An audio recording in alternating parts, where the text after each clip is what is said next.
오늘 우리가 보는 주제는 구원에 이르는 길, 회복입니다. 회복 이렇게 사실은 간략하게 하고 싶었습니다만, 왜냐? 지난주에 우리가 파괴라고 봤잖아요. 하나님의 계명의 깨어짐, 파괴. 오늘은 그 깨어진 계명이 다시 회복되는, 그러니까 회복 이렇게 하고 싶은데, 회복하면은 건강에서 회복되는 것인지, 가난해서 회복되는 이런 회복이란 단어가 좀 막연한 것 같아서 구원에 이르는 길, 구원으로 나아가는 그 회복을 말씀하고 있습니다. 우리가 출애굽기 32장에서 이스라엘이 우상숭배를 함으로써 하나님의 계명, 모세에게 주신 그 돌비에 새겨준 10계명이 부셔져 버리는, 깨어져 버리는 그런 사건을 우리가 지난주에 살펴봤습니다. 그것은 그냥 그런 하나의 행위, 그런 한 사건이 아니라 태초에 우리 하나님, 우리 마음 신비에 새겨주신 하나님의 거룩한 계명, 하나님의 그 형상이 인간의 우상숭배로 인해서 파괴되었다라는 것을 보여주는 것이다라는 것, 그것을 우리가 지난주에 살펴봤습니다. 그리고 오늘 우리가 보는 것은 그 깨어진 계명을 다시 회복하는 그 사건을 우리가 오늘 이 출애굽기 34장 1절 9절 속에서 보게 됩니다. 계명이 깨어졌다는 것은 하나님과의 언약 관계가 파괴되었다. 그거는 멸망을 말씀하는 것이고, 그 멸망받을 수밖에 없는 하나님과의 언약의 관계, 우리의 영혼의 이 하나님의 형상의 파괴가 다시 회복된다라는 것은 구원에 이르른다 하는 것입니다. 할렐루야. 그래서 우리가 이 부분을 살펴보고자 합니다. 고린도후서 3장 3절에는 너희는 우리로 말미암아 나타난 그리스도의 편지니 이는 먹으로 쓴 것이 아니요 오직 살아계신 하나님의 영으로 한 것이며 또 돌비에 쓴 것이 아니요 오직 육에 신비한 것이라. 그러니까 하나님이 돌비에다가 친수로 10계명을 새겨 주셨다고 했는데, 그것이 하나님은 실제로 하나님의 성령으로 우리의 마음 신비에다가 하나님의 계명을 새겨 주셨다라는 것입니다. 그 하나님의 새겨진 계명이 바로 하나님의 형상입니다. 할렐루야. 주의 구원함을 얻은 주의 백성들이 그냥 교회에 다니면서 믿습니다로만 다니는 교인이 아니고, 하나님의 성령으로 거듭나서 하나님의 성령에 의해서 하나님의 거룩한 법이 이 마음에 새겨지게 되고, 마음에 새겨진 그 하나님의 법이 우리 삶 속에 나타나는데, 이게 거룩한 행실, 어렵고 거룩한 행실이라는 것입니다. 그러니까 마음이 없는데 내가 행위로 내가 선한 척, 어쩐 척, 사랑인 척, 거룩한 척 이렇게 사는다는 게 아니고, 마음에 새겨진 그 법이 자연스럽게 마음에 있는 것이 나와서 행동으로 나타나는데, 그게 성령의 열매들인 것입니다. 할렐루야. 그래서 우리가 오늘 이 본문의 말씀이 참 중요합니다. 우리가 성경을 좀 이해하는 측면이 아니고 하나님의 말씀을 바로 깨닫고 우리가 그 말씀에 믿음으로 화답해서 하나님의 구원함을 얻고, 또 하나님의 잃어버린 그 형상, 아담 안에서 잃었던 그 형상을 예수 그리스도로 말미암아 되찾아서 이 땅에서도 빛과 소금으로 하나님의 자녀들로 살고, 주님 부르실 때 천국 가서 영원한 칭찬과 상급을 받으며 살아가는 것, 이게 승리자의 인생인 줄로 믿습니다. 할렐루야. 그래서 우리는 승리를 해야 합니다. 세상에 우리를 유혹하는 그 유혹에서도 이겨 승리해야 하겠고, 또 사단의 모든 계략과 우리를 실족시키는 그 모든 유혹들에서도 믿음으로 싸워 이겨야 하겠고, 할렐루야. 또 우리 자신 이 정욕적인 이 모든 죄된 것을 이기고 우리가 하나님의 거룩한 형상을 회복해서 승리를 해야 하는 겁니다. 그래서 구원받은 주의 백성들을 이스라엘이라 이렇게 승리자다라고 칭하는 것입니다. 우리 모두가 패배자가 되지 말고 승리자가 될 수 있기를 주의 이름으로 축원합니다. 자, 파괴 곧 잃어버린 하나님의 형상의 회복을 위한 과정에는 오늘 본문에 나온 것처럼 5단계의 구원의 과정이 있습니다.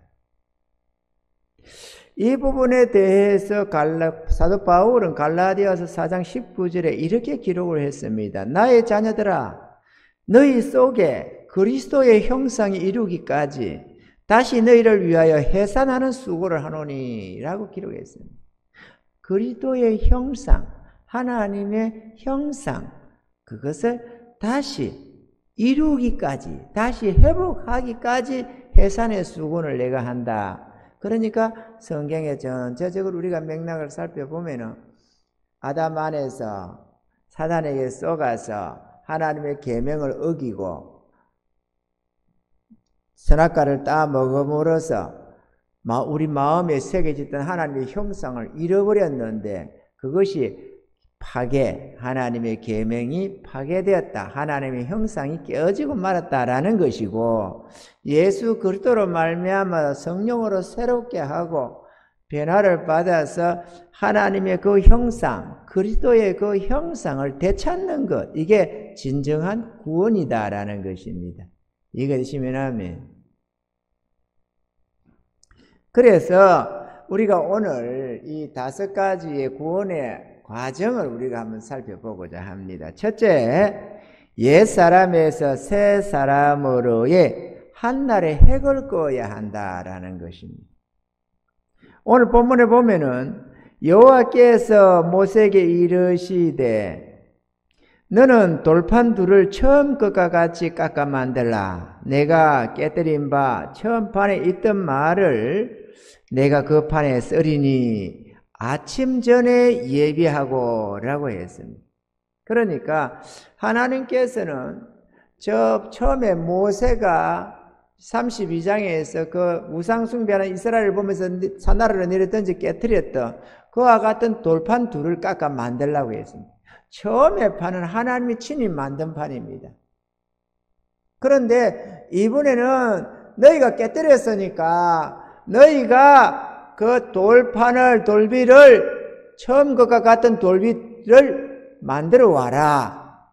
그런데 언제 만드느냐? 아침 전에 예비해라 라는 것입니다. 이 돌비는 다름 아니라 우리 마음 신비를 말하고 있습니다. 우리 이 마음에 하나님의 법을 새길 텐데 그것을 네가 준비해야 된다라는 것입니다. 이거는 모세에게 하는 말씀이기도 하지만 본문에는 그렇지만 이거는 구원받기를 원하는 우리 모두는 다 스스로 돌비를 준비해야 합니다. 아멘이죠?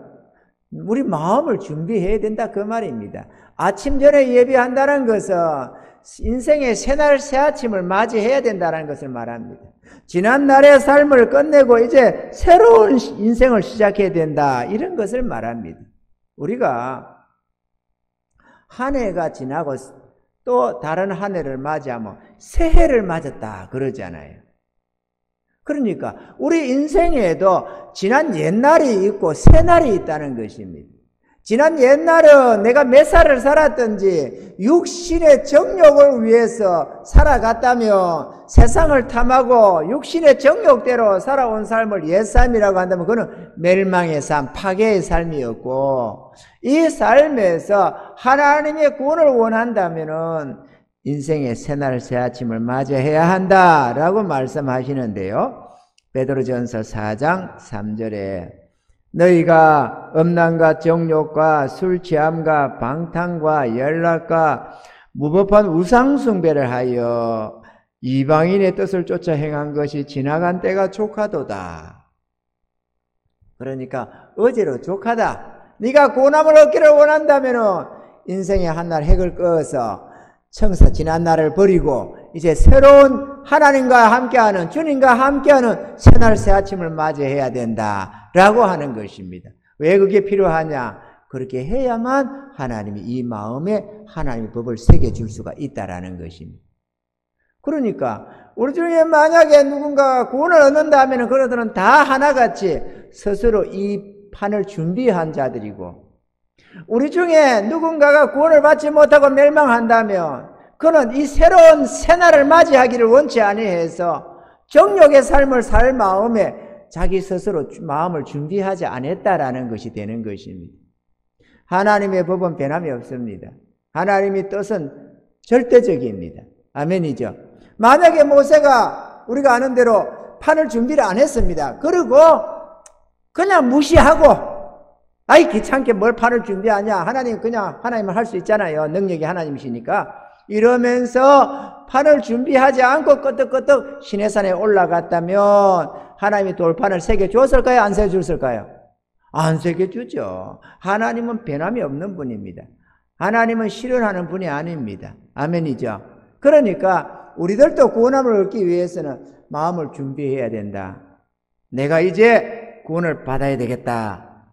나도 이제까지 내가 나 자신을 위하며 세상 것을 추구하며 그렇게 내가 주인 노릇하면서 내 정욕대로 내 뜻대로 인생을 살았지만 이제부터는 내가 주님을 믿고 의지해서 내가 살아가야 되겠다. 내가 꼭 무슨 일이 있어도 내가 구원함을 얻어야 되겠다라고 하는 결단이 있어야 된다. 이게 마음을 준비하는 것입니다. 아멘이죠. 내가 무슨 일이 있어도 구원을 받아야 되겠다. 이게 중요합니다. 둘째로 하나님의 은혜의 보좌 앞에까지 온전히 나아가야 된다라는 것입니다. 오늘 본문에 아침에 시내산에 올라와 산 꼭대기에서 내게 보이되라고 했습니다. 시내산에 올라오는데 산 중턱도 아니고 거진 꼭대기쯤도 아니고 산 꼭대기 산 정상까지 올라와라. 이 시내산은 하나님의 은혜의 보좌를 말을 합니다. 하나님의 산, 그 하나님의 보좌 앞에까지 온전히 나와라 라고 하는 것입니다. 이사야서 1장 12절에는 이렇게 하나님이 탄식을 합니다. 너희가 내 앞에 보이려 오니 그것을 누가 너희에게 요구하였느뇨? 내 마당만 밟을 뿐이니라. 그러니까 하나님 보좌 앞으로 나아가야 되는데 이 교회 앞에까지만 오더라는 거죠. 그러니까 너희가 와봤자 하나님의 보좌 앞에 나오는 게 아니고 하나님의 지성소 안으로 주님 앞에 나오는 게 아니라 하나님의 성전 마당만, 벼락만 밟다가 가는 이방인의 모습이다. 그래서 하나님의 마당, 성전 벼락은 그냥 이방인들에게 밟히도록 두어서 그는 멸망하도록 두었다라는데, 그렇게 오늘날도 하나님 앞에 나오지 아니하고 교회까지만 나오는 자들이 많이 있는데 그들은 다 이방인과 같이 취급당한다라고 말을 하는 것입니다. 이해가 되시면 합니다. 그리고 조심을 해야 됩니다. 오늘 이 시대는 예수 믿으면 무조건 구원, 하나님 앞에만 오면 구원, 교회만 나오면 구원, 세례만 받으면 구원, 이런 식으로 그냥 갖다 붙입니다. 그냥 걷다가 그냥 그게 믿음이라고 무조건 강조를 합니다. 근데 성경은 그렇게 말하지 않습니다. 인간끼리 정욕대로 그냥 그렇게 구원을 값없이 그냥 준다고 집어 던져주는데 구원은 그렇게 주는 게 아니다 이거죠. 그럴 것 같으면은 야 모세야 뭘 귀찮게 그러냐, 그냥 내 앞에 와라, 대충 시내산에만 올라와라, 이렇게 하지 뭐하라고 이렇게 지시를 철저하게 가르쳐 주느냐 그거죠. 아멘이죠. 그래서 우리는 하나님의 이 보좌, 은혜의 보좌 앞에 나와야 된다. 근데 우리가 하나님의 성전을 지은 것을 봐도 성소가 있고 지성소가 있습니다. 성소에는 레위지파들이 다 들어갑니다. 근데 그 안에 지성소는 하나님의 음성을 듣고 하나님과 만나는, 여기서 내가 너희를 만나겠다라고 한 지성소가 있는데, 그 성소와 지성소를 주님께서 예수님이 십자가로 싹 앞에 가려진 그룹을 찢어버렸잖아요. 그죠? 앞에 막아져 있는 그걸 딱 찢어버리고 누구나 다 성전에 있는 자는 하나님 보좌 앞에 나아가게 했습니다. 그러니까 성전에만 있으면 하나님 보좌 앞에 나아간다. 그 얘기가 아니라 주의 거룩한 백성들은 하나님과 이렇게 대제사장 없이도 하나님과 이렇게 1대1로 만날 수가 있다라는 것이죠. 우리는 그 하나님의 보좌, 하나님의 그 지성소 앞으로 나아가야 된다는 것입니다. 아멘이죠? 그래서 이거를 그냥 이렇게 그렇게 그 뜻인가 이게 중요한 게 아니고요. 그냥 교회로 나와서 예배만 드리고 돌아가지 말고 하나님을 찾아서 하나님과 만남이 있어야 된다. 그 얘기 지금 하고 있는 거예요. 아멘입니까? 하나님과의 만남이 있어야 된다. 살아계신 하나님, 부활의 주님을 만나지 아니하고 교회만 왔다가 갔다가 한다고 그게 믿음이 아니다 그거죠. 그게 참된 믿음이 안 된다 그 얘기를 하는 겁니다. 교회만 왔다 갔다 하고 우리의 심령이 새로워집니까? 안 되지. 우리 마음에 깨어진 계명이 다시 회복이 되고 하나님의 형상이 되찾아지고 그렇게 재창조가 일어나느냐 이거죠. 교회만 다닌다고.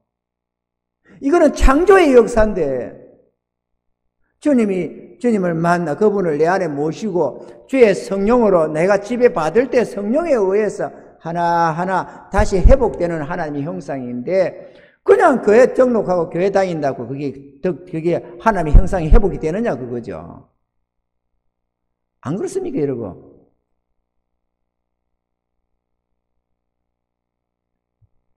이 하나님의 나라는 실제적인 것입니다.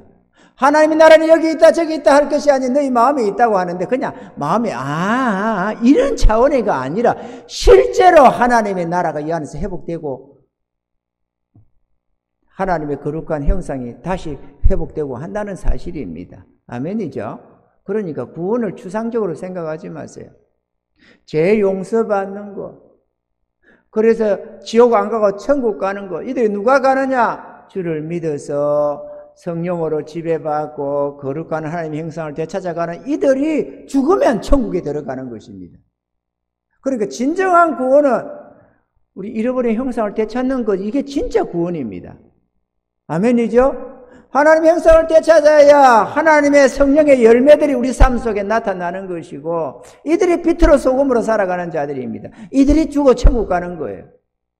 그런데 나는 변화가 안 되고 믿습니다로 이 머리만 가지고 믿습니다로 가는 게 아니다 그죠. 교리 하나 가지고 깨달아서 가는 것도 아니고 말이죠. 무슨 구원파처럼 깨달았다 할렐루야 나 구원받았네 그런 개념이 아니다 그거죠. 아멘이죠. 세 번째로 홀로 하나님께 나아가야 된다 하는 것입니다. 아무도 너와 함께 오르지 말며 라고 했습니다. 물이 지어서 올라가면 얼마나 좋겠어요. 앞선이 뒤서거니 땡겨주고 끌어주고 이러면서 산에 올라가면 좋겠는데 그게 아니고 아무도 너와 함께 오르지 말고 너 홀로 올라와라 이랬는데 모세 보고 한 말씀인데 저와 여러분 보고 하는 말씀입니다. 인간은 가족이나 이웃이나 친구들 이렇게 민족 이렇게 해서 한 구성, 한 사회를 이루고 한 국가를 이루고 한 단체를 이루면서 이렇게 인간이라고 하는 서로 이렇게 구성을 지어서 이렇게 살아가는 그런 존재이지만 그러나 가만히 생각해 보면 인생은 홀로 살아가는 오직 죄인 대 하나님 창조주 하나님과 피조물의 관계로 하나님 앞에 홀로 살아간다는 것을 알 수가 있습니다. 가령 내 사랑하는 자녀가 죽을 병이 걸렸습니다.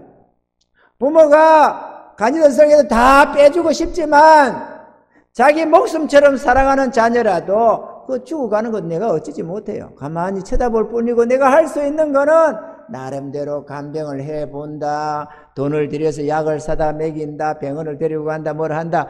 옆에서 보조하는 신경 쓰는 것 뿐이지 그의 아픔을 어떻게 해볼 수가 없어요. 옆에서. 부부가 아무리 검실이 좋아도 그가 당하는 그 괴로움을 옆에서 함께 좀 괴로워나 할지언정 그렇다고 해서 크게 뭐 변수가 없습니다. 고통도 혼자 당하고 죽음도 홀로 당하는 것이지, 저가 죽으니까 저 죽음을 내가 나누어져서 내가 30년 살 거를 저 사람과 나누어서 15년에서 나누어 쓴다든지 그렇게 될 수가 없어요. 그냥 홀로 살아가는 겁니다.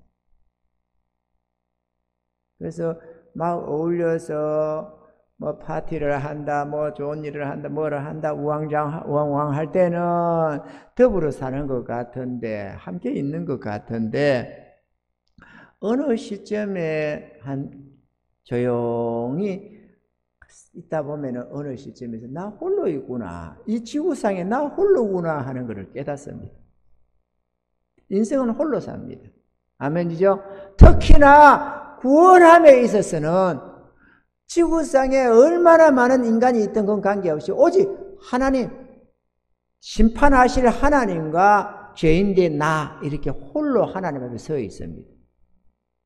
그러니까 구원함을 얻어야 되는데 당을 지어서 나아갈 수가 있는 것도 아니고, 우리가 믿음의 백성들이 함께 믿음 생활을 한다지만 그럼에도 불구하고 하나님 앞에는 홀로 제각각 자기 하나님 앞에 서 있는 것입니다.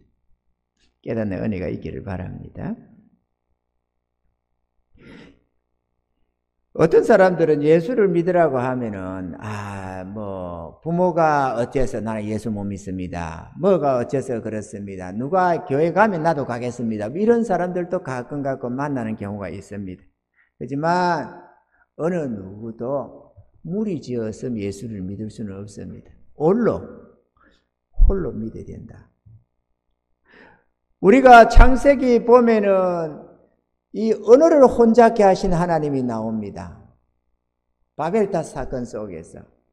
왜 언어를 혼잡게 했느냐? 그들이 언어가 하나고 구음이 하나라서 한 무리를 지어서 한 통속이 되어서 그렇게 하나님 앞에서 교만을 떨고 살아가니까 대를 하늘에 쌓고 이렇게 하늘의 이름을 내자 이러면서 인간끼리 뭉쳐서 하나 되어서 똘똘 뭉쳐서 한 마음 한 뜻으로 나아가니까 이래서는 안 되겠다 해서 하나님께서 그들의 언어를 혼잡게 해서 단 두 사람도 같이 엎스러지지 못하도록 싹 흩어버렸습니다. 왜 그때 흩었다고 했느냐? 다름이 아니라 하나님이 홀로 세워서 구원함을 얻게 하기 위해서 그랬다고 말씀하고 있습니다. 아멘이죠? 그러니까 구원함을 얻기 위해서는 죄인된 홀로 주여 어찌할꼬 탄식함이 있어야 되는 거지. 누구랑 덩달아서 같이 가자, 우리 같이 회개하자, 뭐 이렇게 가지고 할 수 있는 내용이 아니다라는 것입니다. 저도 신혼 초에 주님을 믿게 될 때 처자식 안 보였습니다. 오직 나 하나, 주여 나를 불쌍히 여기소서, 나에게 구원을 주시옵소서. 그거 보였지. 은혜를 잊고 나면은 그 다음에는 이 사람도 보이고 저 사람도 보이고 다 보이지. 지금 하나님의 심판대 앞에 서 있는데 누구를 신경 씁니까? 내 자신을 신경 쓸 뿐이지. 아멘이죠? 그러니까 먼저 구원받아라. 할렐루야! 부모가 안 믿는다! 그러면 어떡하냐? 당신이 먼저 믿어라. 부모가 예수 믿는 걸 방해하고 거절한다, 가지 말라고 한다, 그래서 안 되겠다. 안 되는 게 아닙니다. 당신이 먼저 믿어서 그 다음에 부모도 구원시키라. 아멘이죠? 신랑이 안 믿어서 안 되겠다. 신랑 믿으면 뒤에 믿겠다. 어림도 없는 소리 하지 말고 당신이 먼저 믿어라. 그리고 신랑 구원시키라. 할렐루야! 우리가 먼저 홀로 하나님 앞에 나오기를 하나님이 원하신다 하는 것을 알아야만 하겠습니다. 자, 그 다음에 네 번째, 잡다한 일과 혼잡한 마음에서 벗어나야 합니다. 구원을 얻기 위해서는 잡다한 일들, 마음을 혼잡하게 하는 일들에서 벗어나야 된다. 구원을 얻어야 되겠는데, 내가 사업을 해야 되는데, 직장에 들어가야 되는데, 내가 어느 대학을 들어가려면 준비를 해야 되는데, 이런 식으로, 내가 결혼 준비를 하는데, 이래가지고는 절대로 구원이 일어나지 않는다 하는 것입니다. 그게 뭔 말씀이냐? 온 산에 인적을 금하고 라고 했습니다. 하나님 보좌 앞에 나아감에 있어서 인적을 금해라. 다시 말하면 잡음을 버려라. 조용히 안연히 처하여서 우리가 구원함을 얻어가야 된다. 이사야서 30장 15절에 이렇게 말씀합니다. 주 여호와 이스라엘의 거룩하신 자가 말씀하시되 너희가 돌이켜 안연히 처하여야 구원을 얻을 것이요 잠잠하고 신뢰하여야 힘을 얻을 것이오늘 너희가 원치 아니하고 이렇게 하면서 말씀하시는 이스라엘이 멸망으로 가는 그 과정을 말씀하고 있습니다. 안연히 처하여야 구원을 얻는다. 이 말씀을 우리가 새겨야 합니다. 천국이냐 지옥이냐 이 문제를 두고 내가 지금 지옥 가게 생겼는데 내가 구원함을 얻어야 되겠는데 라는 이 문제에 집중해서 구원을 얻으려고 애를 써야지 이런저런 다른 문제들 다른 사람들 앞에서 영향을 받아가지고서야 구원이 되지 않는다라는 것입니다. 숙고하는 시간 아니요, 조용히 해서 자기 잠잠히 하나님을 바라보는 하나님의 구원을 바라보는 십자가에 대한 주님의 은혜를 바라보는 그러한 시간이 길 수도 있고 짧을 수도 있지만 그러나 그것 없이 구원함을 얻을 수는 없다라는 것입니다. 구원함을 얻는 자는 누구나 다 먹고 사는 이 모든 문제들 이 세상에서 인간관계 속에서 살아가던 이 모든 어떤 복잡하게 하는 우리 마음을 혼잡하게 하는 그러한 어떤 것에서 잠시 내려놓고 오직 나의 영혼 구원에 집중하는 그 과정이 반드시 있게 마련입니다. 그래서 이런 과정이 없이는 구원도 없다라는 것을 우리가 알아야만 합니다. 그리고 다섯 번째 마지막으로 먹고 사는 문제도 잠시 내려놓아야 한다. 먹고 사는 거 중요하잖아요. 우리가 전도를 하다 보면은 내가 일 때문에 못 믿습니다. 직장 때문에 어떻습니다. 바빠서 교회 못 갑니다. 이런 사람들 참 많이 나옵니다. 그거는 사단이가 대표적으로 구원받지 못하도록 방해하는 역사 중에 하나가 바로 그것입니다. 애굽 왕 바로가 저들의 고역을 무겁게 함으로 이 하나님 여호와 섬기겠다는 저 거짓말을 듣지 않도록 해라 이렇게 못하게 해라 이렇게 지시했듯이 변함없이 사단은 오늘날도 가장 강력한 수단이 삶을 고달프게 해서 먹고 산다고 주님 믿고 구원받고 천국이네 지옥이네 그 신경 안 쓰게 하는 게 첫 번째라는 것입니다. 첫 번째 계략. 그리고 오늘 본문에 양과 소도 산 앞에서 먹지 못하게 하라. 양과 소 이거는 이스라엘은 일찍부터 선조로부터 목축업이 그들의 삶의 본업입니다. 농사가 아니고 목축업이 그들의 본업입니다. 그런데 양과 소도 먹지 못하게 하라. 그 말씀이 뭔 말이겠어요? 먹고 사는 일에 마음을 두지 말아라. 하나님의 이 계명을 새겨서 하나님의 구원함을 얻기 위해서는 먹고 사는데도 좀 보류해라. 그 신경을 좀 덜 쓰지 말아라. 라는 것이죠. 왜? 구원받는 일이 우선이다 이거죠. 먼저. 우리 예수님은 이것을 누가복음서 8장 14절에 이렇게 기록했습니다. 가시떨기에 떨어졌다는 것은 말씀을 들은 자니 지내는 중 이생의 염려와 재리와 일락의 기운이 막혀 온전히 결실치 못하는 자요. 가시떨기에 떨어지면은 결실이 안 된다. 결실이 안 된다는 것은 쭉쟁이가 되고 결국은 멸망한다 그 얘기입니다. 그죠? 그런데 멸망하는 이유가 뭐냐? 이생의 염려, 뭘 먹을까, 뭘 마실까, 재리와 재리의 유혹, 재리가 뭡니까? 이익이네, 손해네, 돈을 얼마 벌네, 저축을 얼마나 하네, 적금을 어떻게 더네, 집을 어떻게 장만하네, 이런 것들을 다 말하는 것입니다. 그리고 일락, 즐거움에 빠져서, 이번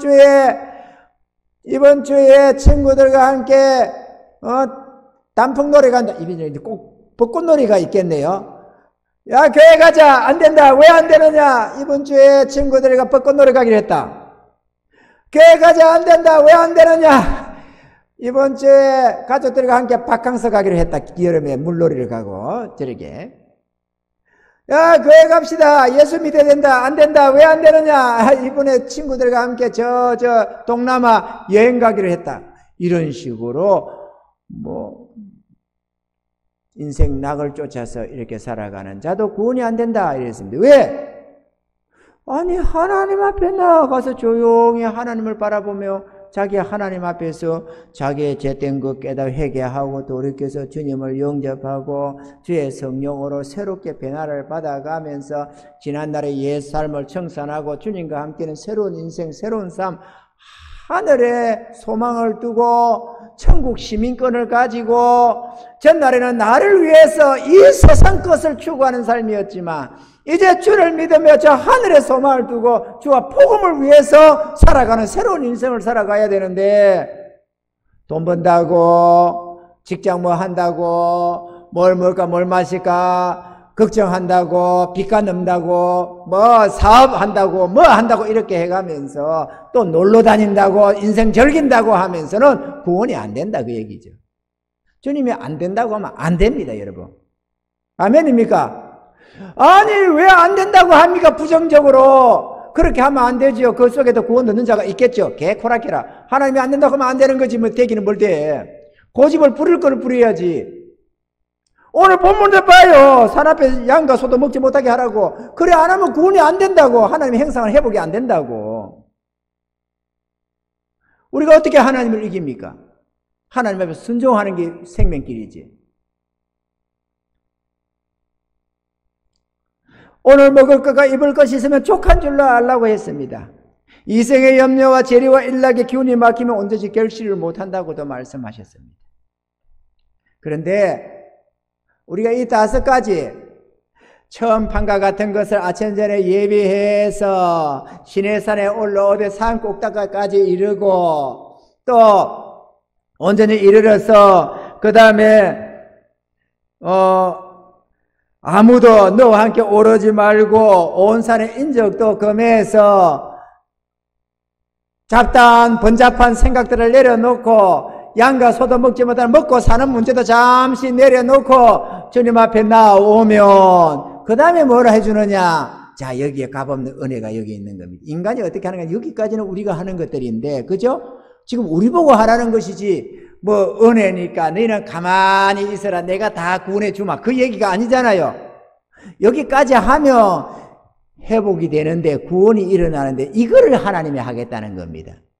뭘 하느냐? 거기까지만 하면은 이 우리 준비된 이 마음 신비에 하나님의 말씀으로 새겨주신다 하는 것입니다. 예레미야 31장 33절에는 이렇게 기록하고 있습니다. 예레미야 31장 33절에 보면은 그게 간단히 생각해야 돼. 나의 법을 그들의 속에 두며 그 마음에 기록하여 나는 그들의 하나님이 되고 그들은 내 백성이 될 것이라 이렇게 기록하고 있습니다. 하나님 법을 어디다 새겨준다고요? 나의 법을 그들의 속에 두며 그 마음에 기록하여 지금 이 얘기하는 거예요. 이 얘기. 이게 뭡니까? 구원. 이게 뭐예요? 파괴에서 회복을 말하는 겁니다. 그래 하나님의 법이 그렇게 우리가 예수를 믿어서 성경을 많이 보고 머리에다가 많이 이거를 기억력이 좋아가지고 그 기억력 가만히 있어보자. 이번에는 일어나겠지, 저번에는 저러나겠지. 성경을 보면서 마치 저 법관들이 법전을 놓고 그거를 외우고 그걸 살펴보면서 그걸 적용해서 살아가고 그런 개념이 아니고 우리 마음에 하나님의 법이 새겨져서 우리가 믿음으로 말씀을 받고 화답을 해서 마음에 하나님의 법이 새겨져서 자연스럽게 하나님의 거룩한 백성으로 살아가는 것 이게 빛이요 소금이라는 것입니다. 마음은 더럽고 오염이 되어 있는데 겉으로 선한 척 하는 걸 이런 외식이라고 하는 것입니다. 외식하는 바리새인과 서기관들이요 주님은 그걸 책망하잖아요. 왜?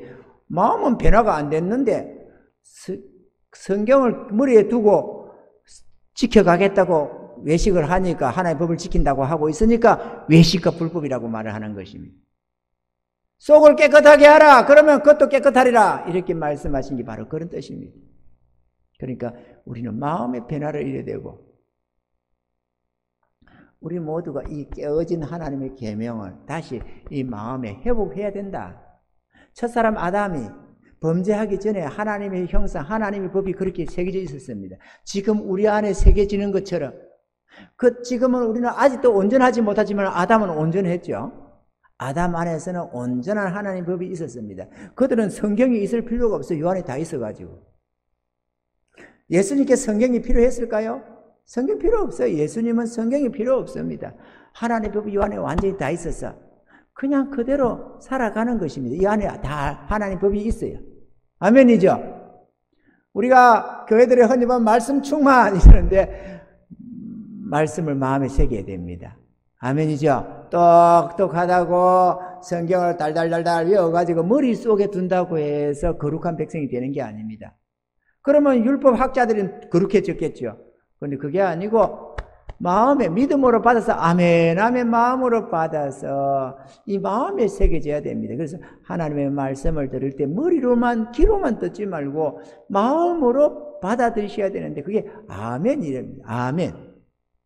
마음에 하나님 말씀이다 진리다 이러면 아멘 하고 받아들여야 됩니다. 아멘 하고 받아들여야 됩니다. 그런가 보네. 이런 것이 마음에 받는 게 아닙니다. 머리로는 이해되는 것이지 마음에 받아들이려면 그걸 인격적으로 아멘하고 받아들여야 됩니다. 그래서 마음에 한 말씀 한 말씀 새겨져서 어느 때인가부터 열매가 맺히기 시작하는데 이게 바로 구원이라는 거예요. 비록 이 과정을 이해를 못해도 하나님 말씀 앞에 나가서 하나하나 듣다 보면은 하나님 법이 새겨집니다. 누가 이 성경에 이 말씀이 그 말씀인지 누가 아는 사람이 몇이나 있겠습니까? 하나님의 계시를 받지 않으면 알 길이 없죠. 아무리 목사님들이라 할지라도 대부분이 모르죠. 저도 구원하면 얻을 때 그러면 이 말씀을 알아서 구원받았냐? 아닙니다. 이 말씀을 몰랐지만 이 과정은 거쳐갔습니다. 이게 드시면 하면 말씀을 몰라도 구원함을 얻는 자는 다 이 과정을 거쳐간다.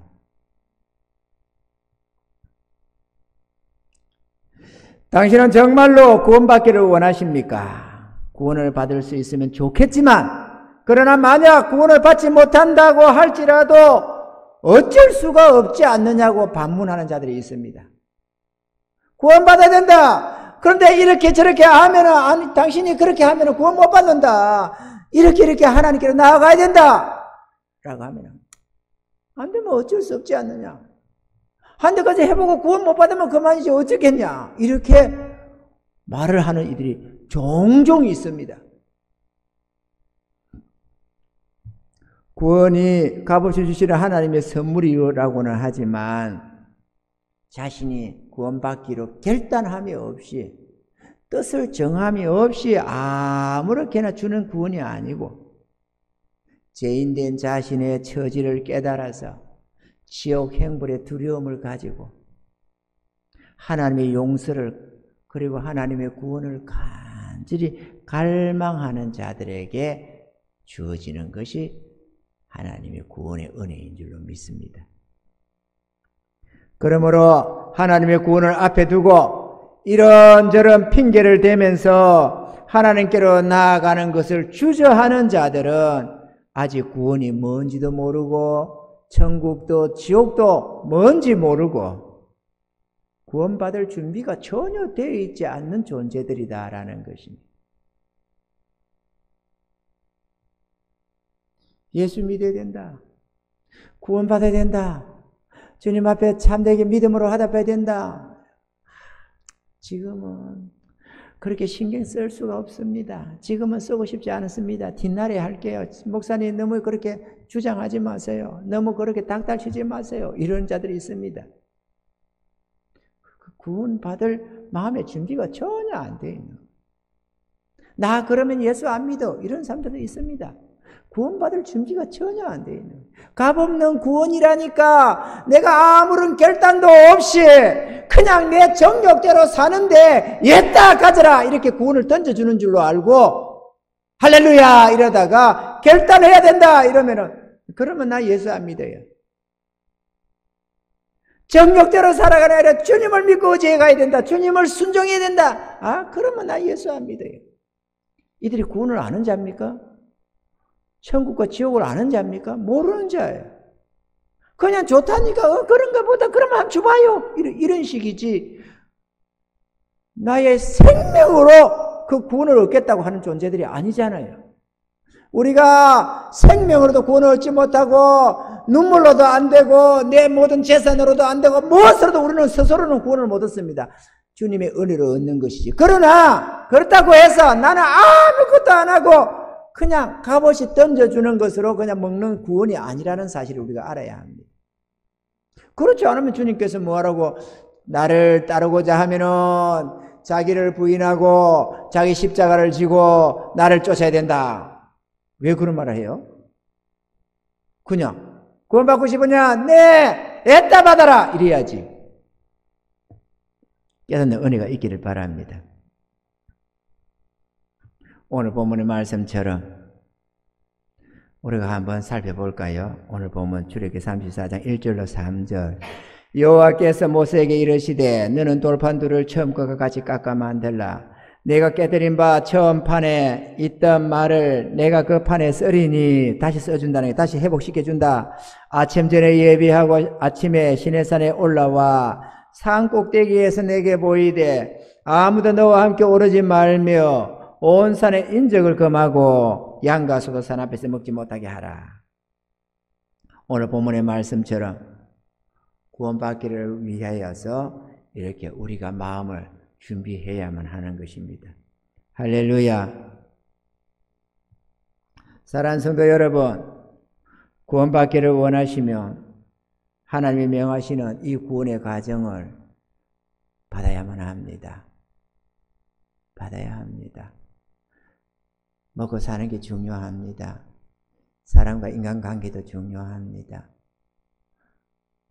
낙도 필요하고 연약한 우리 인생이 그런 게 다 필요 안 한 게 아니고 중요하지 않은 게 아닙니다. 그러나 구원함을 얻는 것은 그 어떤 것과도 비교할 수 없는, 영원한 지옥 앞에 있는 내 모습을 알아야만 하고, 오늘이라도 내가 이대로 억하고 죽으면 영원 무궁토록 지옥 행불이라는 것을 알아야만 합니다.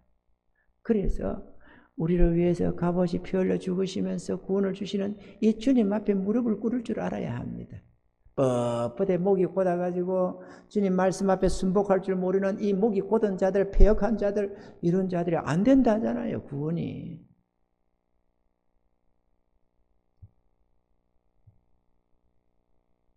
하나님 앞에서 겸손합시다. 그리고 주의 말씀을 믿고 의지하며 따라갑시다. 그러면 마음을 겸손해서 아멘 하고 주의 말씀에 순복하는 이 마음만 꺾어서 주님 앞에 순복하며, 배운 자든 못 배운 자든 가난한 자든 부한 자든 노인이든 아이든 존귀하든 천하든 관계없이 모두가 구원함을 주시는 하나님의 값은 은혜입니다. 아멘이죠?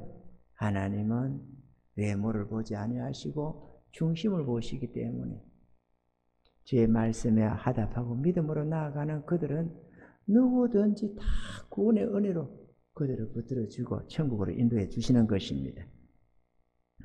나는 이런 구원 앞에서 하나님은 참 공평하시다고 생각합니다.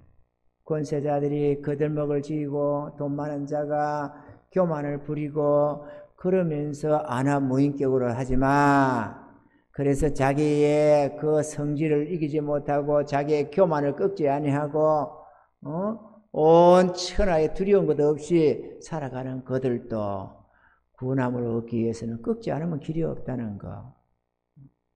누구든지 주님 앞에 겸손히 순복하는 그들만 구원함을 얻는다는 데서 하나님은 참 공평하시다. 할렐루야. 그러니 구원함을 얻는데 노비들이 구원함을 얻기가 쉽고 가난뱅이 된 우리들이 구원함을 얻기가 쉽고, 아멘이죠? 있어봐요. 지금 우리가 태어날 때부터 금수저로 태어났다. 태어나면서 금수저로 밥을 먹나 봐요. 그러니까 금수저 하는데 나는 금수저 안 봤어요. 근데 금밥그릇에다가 밥을 퍼먹고 살지 모르지만 그렇게 살면서 교만을 떨고 남 앞에 자기의 자존심을 꺾을 줄 모르고 겸손할 줄 모르고, 예를 들어서 그렇게 거들먹을 지며 살아서 봐봐요. 주님 앞에 갑자기 머리가 숙여지겠는가? 겸손해지겠는가? 안 지겠는가? 겸손한 척 해도 속은 교만 방자해가지고 주님 앞에 순복할 줄 모르겠지. 그래도 우리가 그래도 부모도 모실 줄 알고 부모 앞에 순복할 줄도 알고 그래도 도덕적으로 인격적으로 그렇게 살아오다 보니까 그러다가 주님을 알게 되고 하나님의 구원을 듣게 되고 우리 주님의 십자가의 그 사랑도 깨닫게 되고 나 같은 죄인 살리시겠다고 그 하늘의 영광 버리고 오신 분이 우리의 하나님이 인간의 형상으로 오셔서는 십자가에 피 흘려 그 모진 부끄러움과 수치를 무릅쓰고 그 무한한 견딜 수 없는 고통을 내가 받아야 할 저주를 그분이 대신 받으시고 내가 받아야 할 수치를 그분이 대신 짊어지시고 그렇게 고통 속에서 돌아가심으로써 우리의 모든 죄값을 다 지불하신 그 주님 앞에 회개하며 돌아와서 그분 앞에 무릎을 꿇는 거 아닙니까? 무릎을 꿇으니까 주님하고 무릎을 꿇으니까 그 다음에는 주님이 이래야 된다면 네 알았습니다 이렇게 저래야 된다면 네 알았습니다 그러지 주님을 앞에 마음으로 무릎에 꿇어지지 않은 자들은 이래야 된다면 안 됩니다 왜 안 되느냐 바빠서 안 돼요 저래야 된다 안 됩니다 왜 안 되느냐 돈 없어요 뭐 이런 식으로 교만을 부리잖아요 그래가지고 무슨 예수님이 구원이 됩니까? 이것도 거절 저것도 거절하는데 그건 우상 숭배와 같은 거지 그게 무슨 재주로 하나님 믿음이 됩니까? 아멘이죠? 돈 많다고 지옥 가는 게 아닙니다. 지금 뜻대로 안 살고 지 정욕대로 사니까 멸망하는 것이지. 가난하다고 천국 가는 게 아닙니다. 하나님은 가난한 자의 하나님만이 아닙니다. 가난해도 겸손한 자가 가는 것이지 가난하고도 교만 방자한 자들은 아무도 못 들어갑니다. 할렐루야. 하나님 참 공평한 것 같습니다. 구원에는 어떤 자도 차별을 두지 아니하고 뭐 학업의 왕도가 없다더니만 학문의 왕도가 없다듯이 구원에야말로 진짜로 왕도가 없습니다. 누구든지 주의 말씀에 순복하면 구원을 얻고 누구든지 불순종하는 자는 멸망을 당하게 되는 것입니다.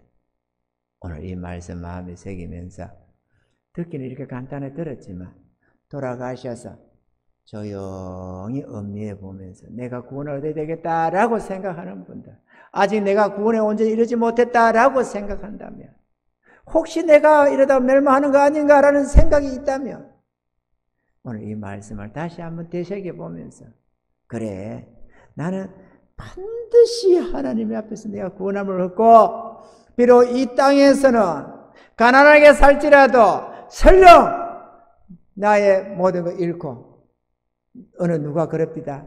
깡통을 차며 살지라도 나는 반드시 천국 가고 말겠다. 구원받아 천국 가겠다고 하는 어떤 여종의 고백처럼 좀 그렇게 고백할 수 있었어요. 주여, 내가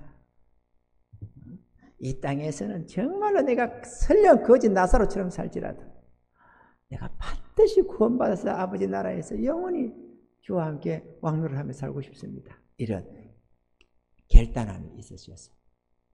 모두가 다 구원함을 얻고 이 땅에서 주님이 지어주는 십자가 지고 주님이 주시는 그 사명을 가지고 충성해서 살다가 천국 가서 행한 대로 칭찬과 상급을 가득 받으시고 길이 영광을 누리는 저와 여러분 되게 주님 축원합니다.